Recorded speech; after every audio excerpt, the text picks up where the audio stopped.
কালকে ছিল ভারত নিউজিল্যান্ডের ফাইনাল চ্যাম্পিয়ন ট্রফি। এ তো সবাই দেখছেন আপনারা, ভারতের 150 কোটি লোক এবং ভারতের বাইরে যারা আমাদের ডান দিকে আছে, যারা আমাদের বাঁ দিকে আছে, কারো বাপ, কারো চাচা, কারো 2 নম্বর বাবা, 3 নম্বর বাবা, কারো 4 নম্বর বাবা। কাদের কথা বলছি জানেন তো? বাংলাদেশের 4 নম্বর বাবা, পাকিস্তানের 3 নম্বর বাবা। বাংলাদেশের 4 নম্বর এই কারণে, তারপরে সেকেন্ড গেল, থার্ড গেল, থার্ডের সময় অস্ট্রেলিয়া আসলো, চতুর্থ বাবা, লাস্ট পর্যন্ত নিউজিল্যান্ডকে বানাইলো। কিন্তু অরিজিনাল প্রকৃত বাবা, অরিজিনাল একদম পিওর 24 ক্যারেট গোল্ড যেমন পিওর যে বাবা, সেরকম বাবা হচ্ছে অরিজিনাল ভারত। সেটা তার প্রমাণ। ভারতের থেকে টুকরো হওয়া একটা অংশ পাকিস্তান, ভারতের থেকে টুকরো হওয়া একটা অংশ বাংলাদেশ, আপনারা সবাই জানেন। তারপরেও বলতে হচ্ছে, ভারত বাংলাদেশকে গিয়ে স্বাধীন করে দিল, কিন্তু এই যে এখন মুখে দিয়ে গালি আসছে, গালিটা ঠিক হবে না। বাংলাদেশের অবৈধ বাপ বাংলাদেশ, এরা লাফাচ্ছে বাপ পাকিস্তানকে নিয়ে, যে 4 নম্বর বাবা জিতবে, 4 নম্বর। কিন্তু ভারত যে বাবা, সেটা তারা ভুলে যায়। বাংলাদেশ স্বাধীন করার পিছনে এই ভারত বাবা, এই ভারত বাবার মুখ্য ভূমিকা। কিন্তু বাংলাদেশের বাপের অভাব নাই, কেন বাংলাদেশি যে কটা আছে, এদের মা, আপনারা তো জানেন, মোল্লা মুন্সিরা একটা না 4টা 5টা 6টা বিয়ে করে। সেরকমই বাংলাদেশের ওই অবৈধ বাবাগুলো পড়ে রয়েছে। চ্যাম্পিয়ন ট্রফির কিছু দৃশ্য আপনারা তো দেখছেন, তারপরেও আপনাদের দেখাচ্ছি, দেখে নেন।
Look at the captain here, center.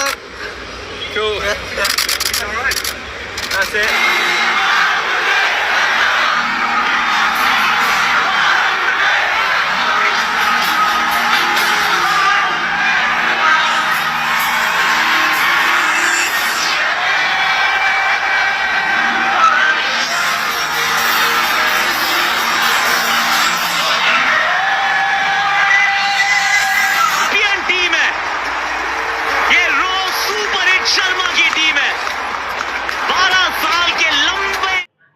এবার আসছি বাংলাদেশের সাপোর্টারদের কথা।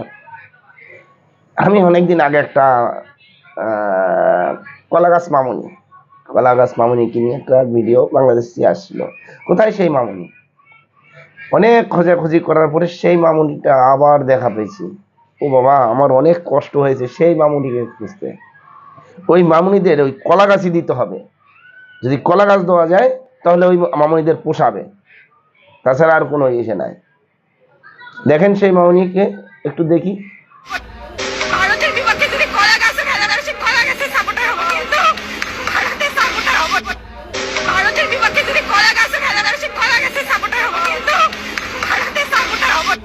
এই আনন্দে শুধু আমাদের ভারতবর্ষ নয়, ভারতবর্ষের বাইরে থেকে অনেকে উল্লাস করেছে। আমাদের ভারতবর্ষের বিভিন্ন প্রান্তে বিভিন্ন জায়গাতে নানান রকমের উল্লাস হয়েছে। এক ঝলক আমাদের শিলিগুড়ির উল্লাসটা দেখে নিন, আনন্দের মুহূর্তটা দেখে নিন যে কী আনন্দ হয়েছে শিলিগুড়িতে। আমরা ম্যাচটা বাড়িতে বসে দেখেছি, বাড়িতে বসে দেখার পরে ম্যাচ শেষে শিলিগুড়িতে আমরা গিয়েছি রাত্রি 12টার সময় শিলিগুড়িতে আসছি। আর সেই আনন্দের কিছু মুহূর্ত আপনাদের সামনে তুলে ধরছি, দেখেন।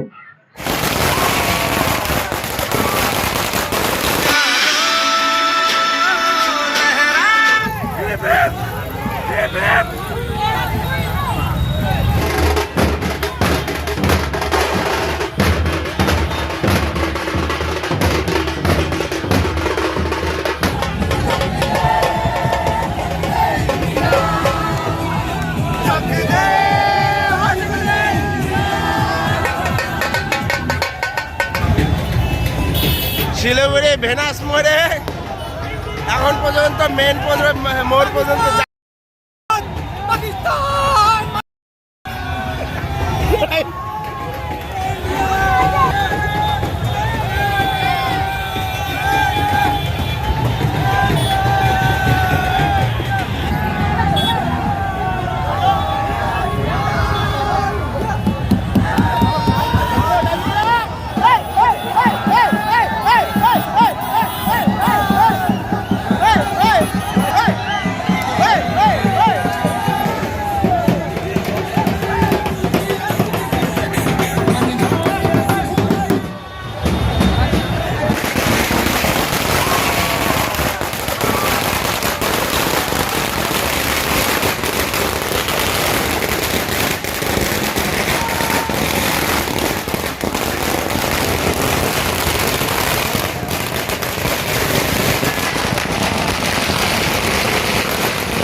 আমরা যেরকম আনন্দ করেছি এরকম সারা ভারতবর্ষের ভিতরে প্রতিটা জায়গাতে জায়গাতে এই আনন্দ হয়েছে।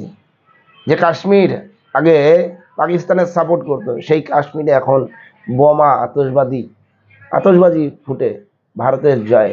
কি বলেন আপনারা? আপনাদের মূল্যবান মতামত জানাবেন। জয় হিন্দ, বন্দে মাতরম, ভারত মাতা কি জয়।